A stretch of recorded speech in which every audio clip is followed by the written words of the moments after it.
Have you received the correct evidence in your case? I'm often contacted by clients and new potential clients asking whether the evidence has been supplied. If it's not been supplied, why not? Should we chase it? Why haven't we got it?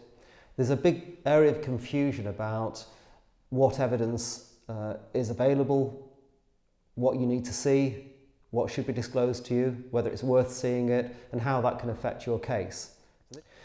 Irrespective of the prosecution, irrespective of the charge or charges that you're facing, there's an obligation on the Crown Prosecution Service to provide evidence within certain time limits. Now, before your first court date, so once you've been charged with an offence, you have a right to see the initial details of the prosecution case, or the IDPC, as it's often known. Sometimes it's referred to as advance disclosure. Now that may be fairly limited, but you're still entitled to see that advance disclosure. So it gives you an indication of what the case is about. If you are defending a case, and in many, many situations it makes absolute sense to defend the case, for the reasons I'll outline in a second, but once you enter a not guilty plea in court because you are defending a case, or you want to see the evidence, you're then entitled to see the full disclosure of evidence against you, or the further disclosure as it's known.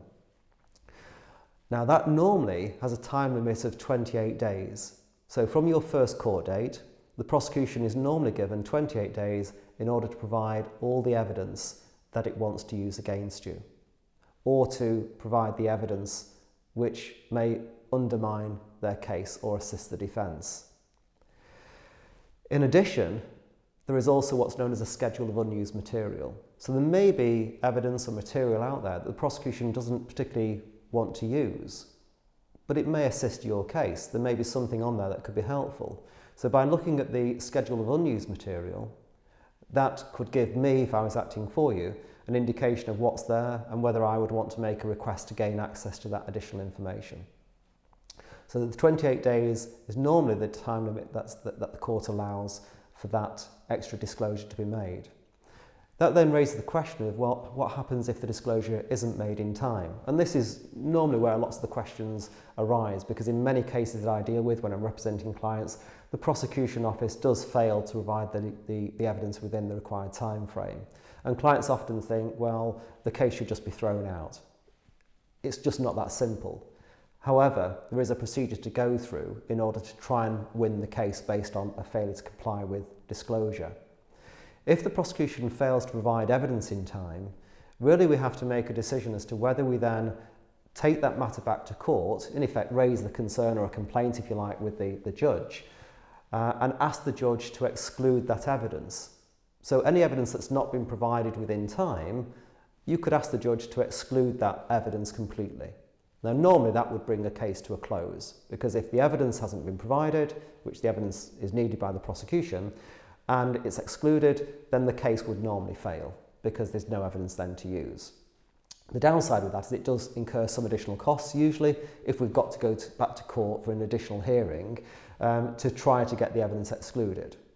The other approach is to just leave it. Let's just wait and see what happens with the prosecution case. Because if you reach a trial date, if your court date is coming up and the prosecution service hasn't supplied the evidence within that period of time, then it's too late anyway. The benefit of that, cost-wise, is of course you're not paying for an additional hearing. There's no other interim hearing. If you go into a trial date and they haven't supplied the evidence by the trial date, then it's normally too late to do anything about it. If the prosecution service does turn up at court with additional evidence, or with that further evidence, again, we would normally try and stop the prosecution service from using that evidence against you. And there's various legal arguments we would go through to try and achieve that. If the court or the judge said, well, we think we're going to allow that evidence, of course you'd have a right to see it. Now that might mean a further adjournment of your case in order that we can fully look at the evidence, examine the evidence and discuss that in private. If there's a further adjournment, that may also then incur wasted costs for the prosecution. And that can be a problem for the prosecution. I've had cases dropped over the years because I've threatened wasted costs against the prosecution service. The prosecution, in effect, has to pay your wasted costs, your legal costs of that hearing. So rather than incurring legal costs, your legal costs, they may just drop the case against you. So that can have an impact. So we'll try everything possible to stop the prosecution service using the evidence. But it depends on what type of evidence it is, whether it's going to be helpful, whether we need it, whether there's a benefit to us in not seeing that evidence. If it's not disclosed, do we go back to court to try to exclude the evidence and bring the case to a close? Or do we just leave it and wait for your trial date and see if the prosecution served the evidence before that court date? If it doesn't, we may well win the case based on that non-disclosure.